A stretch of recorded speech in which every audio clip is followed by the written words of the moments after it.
para continuar en nuestra exposición del Catecismo de Heidelberg. Y el día de hoy estamos en el Día del Señor número 19. Y continuando, habiendo expuesto, la humillación de Cristo en las semanas pasadas y sus beneficios para con nosotros, y vimos, ahora pasamos a lo que se le llama los primeros dos pasos de la exaltación de Cristo. Vimos su resurrección y la ascensión a los cielos la semana pasada y vimos sus beneficios para con nosotros. Y el día de hoy vamos a ver el tercer paso de la exaltación de Cristo. En el artículo en el Credo de los Apóstoles, que confiesa: y está sentado a la diestra de Dios, desde allí ha de venir a juzgar a vivos y muertos.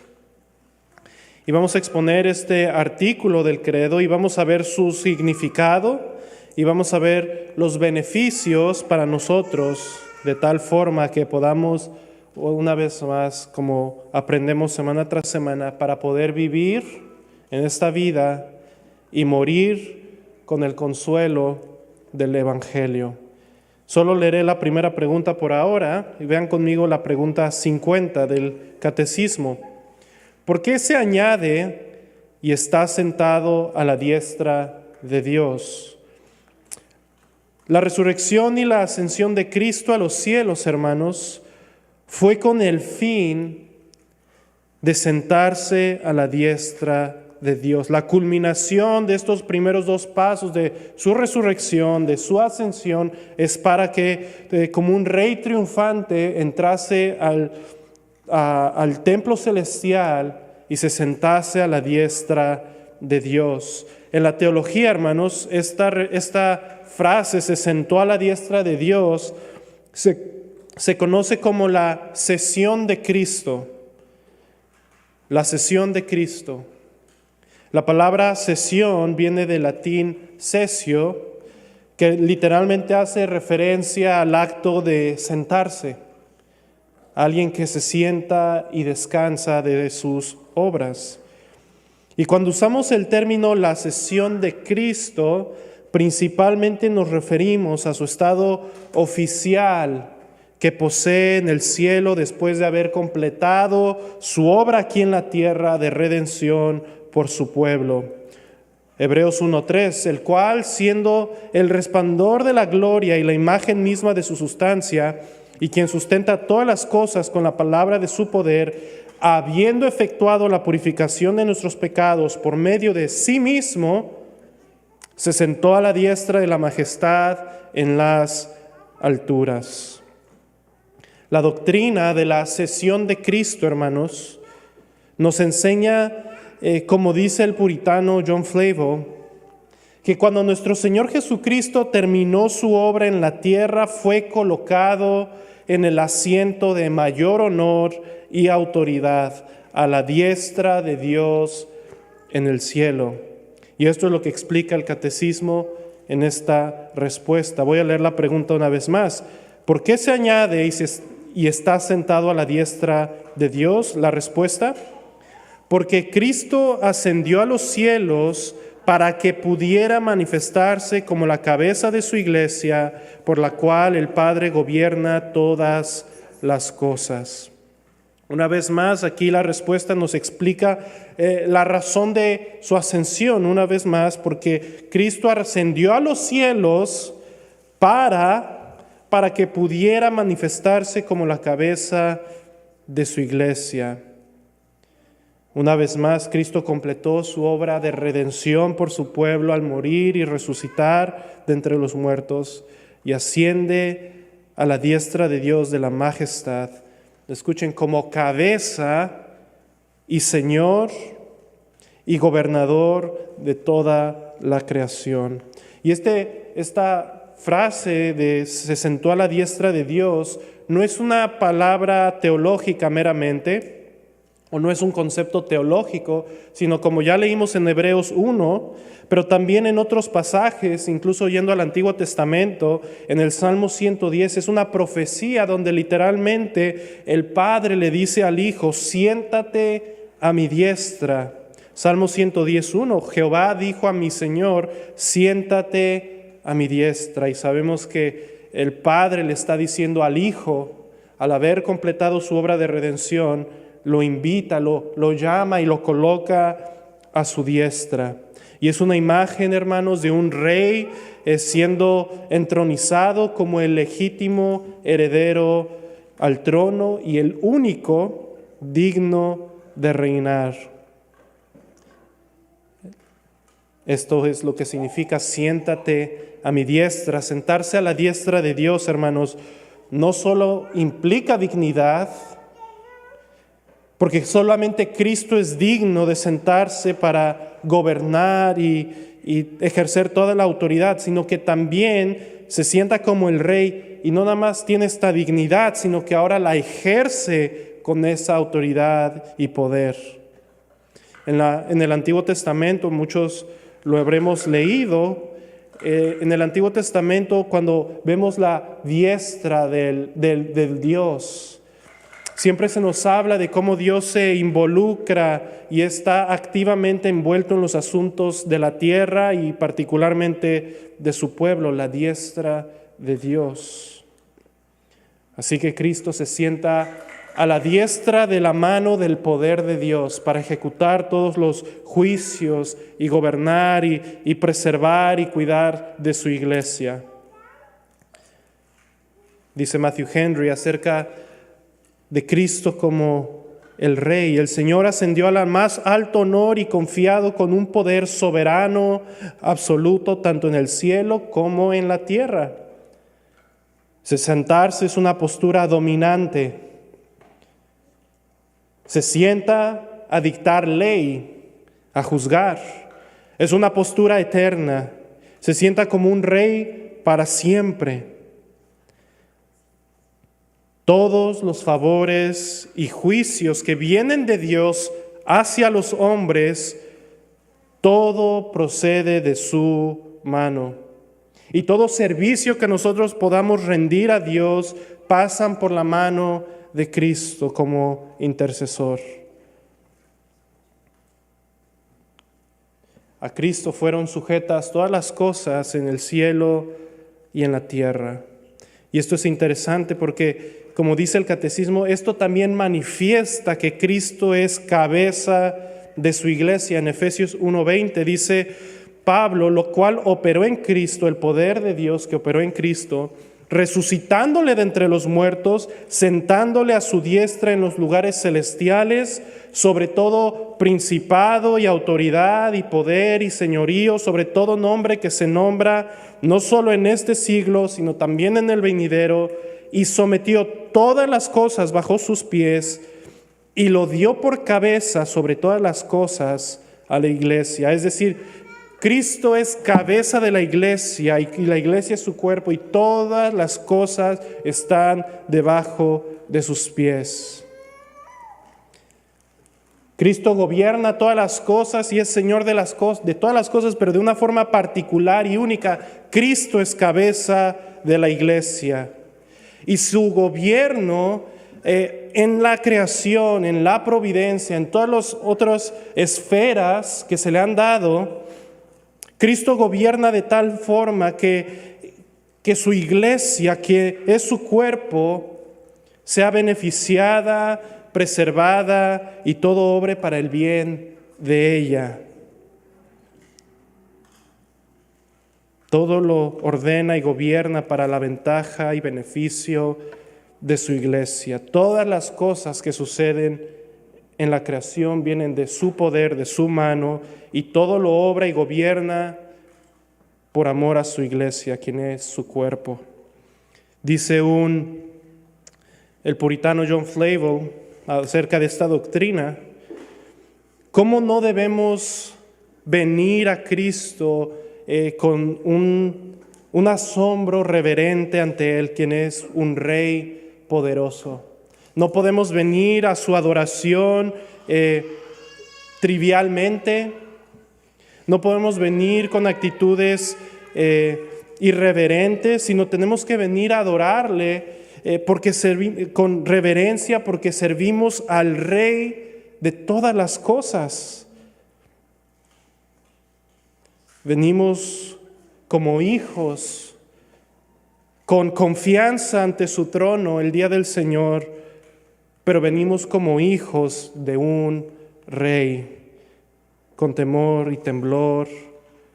Y esto es algo hermoso, porque una vez más venimos con la confianza, pero venimos sabiendo quién es nuestro Dios. Así que no podemos venir con trivialidades a la casa del Señor. Y en todos nuestros días, hermanos, servimos al Señor de los cielos y de toda la creación. Pregunta 51. Vean los beneficios de esto.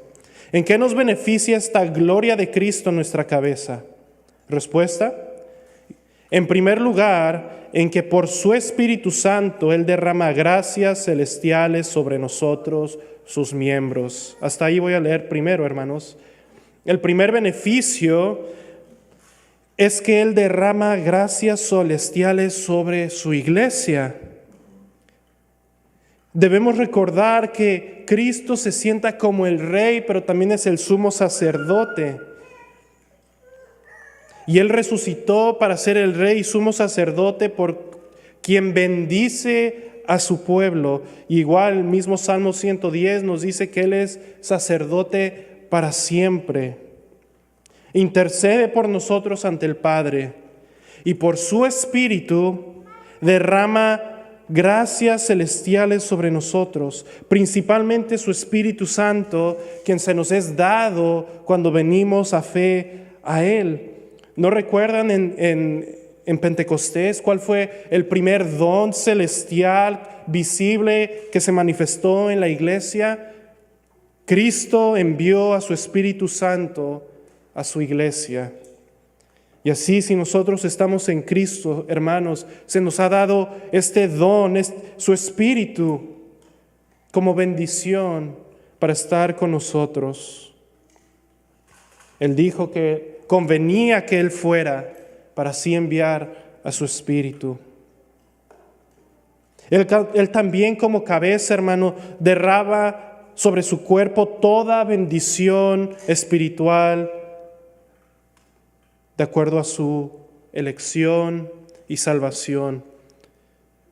Dice un comentarista, Él nos concede dones como el verdadero conocimiento de Dios. Él abrió nuestros ojos y nos concede conocer a Dios. Él nos concede la fe, el arrepentimiento y todas las virtudes cristianas. Cristo, quien nos toma para sí mismo y comienza la buena obra en nosotros, derrama dones celestiales para perfeccionar su obra en nosotros. Y Él, por su Espíritu, producirá estos frutos de su gracia. ¿Ves estos dones celestiales derramados sobre tu vida, hermano? Debemos gozarnos que Cristo ha derramado estos dones. La fe, el arrepentimiento y todas las virtudes cristianas, todo fruto del Espíritu, porque nos está perfeccionando. Y escuchen, de una forma también especial para la iglesia local, para nuestro mayor gozo y beneficio, Él da dones y también particularmente da oficiales para la iglesia local. Efesios 4:7, ¿recuerdan? Cada uno de nosotros fue dada la gracia conforme a la medida del don de Cristo. Por lo cual dice, subiendo a lo alto, llevó cautiva la cautividad y dio dones a los hombres. Y eso de que subió, ¿qué es? Sino que también había descendido primero a las partes más bajas de la tierra. El que descendió es el mismo que también subió por encima de todos los cielos para llenarlo todo. Y Él mismo constituyó a unos apóstoles, a otros profetas, a otros evangelistas, a otros pastores y maestros, a fin de perfeccionar a los santos para la obra del ministerio, para la edificación del cuerpo de Cristo.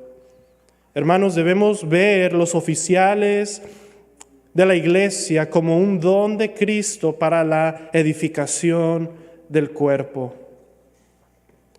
Es cierto, Él nos ha dado dones particulares a cada uno en particular, pero Él da a la iglesia pastores, maestros. En la antigüedad Él dio apóstoles para establecer el fundamento de la iglesia, profetas. Ahora hay evangelistas y pastores y maestros.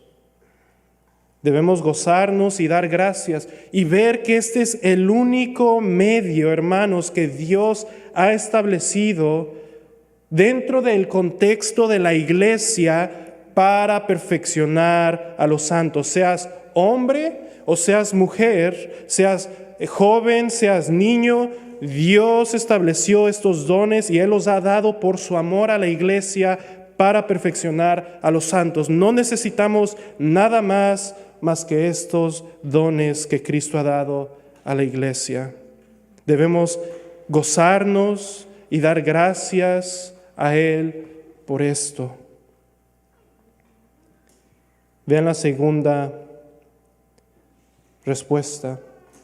También el segundo beneficio de su ascensión, en que con su poder Él nos defiende y preserva de todos los enemigos.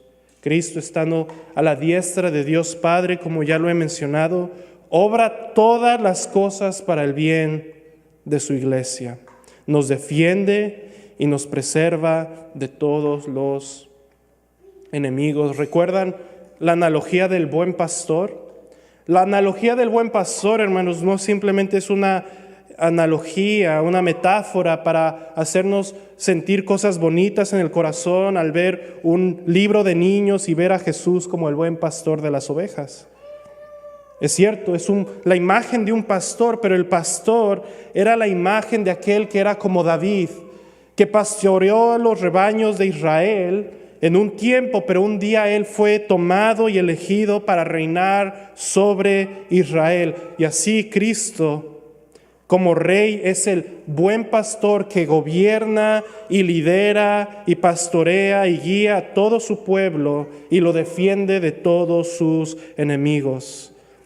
Ahora, en esta bella imagen de Cristo como el buen pastor, quien es el rey que nos defiende y nos preserva, Él dice: nadie arrebatará de la mano a sus ovejas. Vean la última pregunta conmigo, hermanos. Pregunta 52. ¿Qué consuelo te infunde que Cristo ha de venir a juzgar a vivos y muertos? Respuesta: que en todos mis dolores y persecuciones espero con la cabeza levantada que aquel que en el pasado se ofreció a sí mismo por mi causa ante el tribunal de Dios y que ha quitado toda la maldición de sobre mí, volverá del cielo como juez y arrojará a todos los enemigos suyos y míos a la condenación eterna. Pero a mí me tomará consigo junto a todos sus elegidos a los gozosos y las glorias celestiales. Hermanos, aquí tenemos el fin. Cristo es Señor y Rey, pero todavía viene una vez más como el juez de la tierra. Y Él va a venir a juzgar a vivos y muertos, los que estén en vida y los que están ya en la tumba, resucitarán y todos serán presentados delante de su trono a rendir cuentas. Ahora, ¿qué consuelo nos debe traer esto? Bueno, el consuelo y la paciencia que tenemos que tener, hermanos, es que en medio de nuestros dolores y persecuciones debemos tener la cabeza en alto y esperar al juez de la tierra. Esto lo vimos el jueves pasado. Aquel quien por su gracia nos salvó, nos amó desde antes de la fundación del mundo, nos salva y nos redime a nosotros de nuestros pecados, nos libró de ese tribunal que nosotros teníamos que enfrentar. Nos salva por su gracia. Y Él en nuestro lugar padeció y sufrió en esta vida. Él enfrentó el tribunal de Dios en nuestro lugar. Y así, hermanos, recordando la miseria en la que estábamos y por su gracia ahora, ¿dónde estamos? En medio de nuestro dolor y sufrimiento y aflicciones, cualquiera que sean, podemos esperar en Cristo que Él va a rectificar y hacer todas las cosas y traerá justicia ante todas las cosas. Una vez más debemos seguir su ejemplo, quien en esta tierra, cuando lo maldecían, Él callaba y encomendaba su causa a aquel que juzga todas las cosas. De igual forma, hermanos, nosotros como creyentes debemos tener esa misma confianza y consuelo, que Dios se encarga de nosotros y se encargará de nuestros perseguidores y aquellos que causan aflicción y de todos nuestros dolores. Cuando Cristo venga como juez, hermanos, una vez más, la obra de redención será consumada. Todo será renovado. Serán los cielos nuevos y la tierra nueva, donde mora la justicia, y todo será hecho como debió haber sido desde el principio. Así que, creyentes, debemos levantar la cabeza y en medio del dolor y de la aflicción, de la incertidumbre, sufrir como Cristo sufrió, sabiendo de lo que las promesas que heredaremos por su gracia. Así que, hermanos, pongámonos de pie y adoremos al Señor de señores.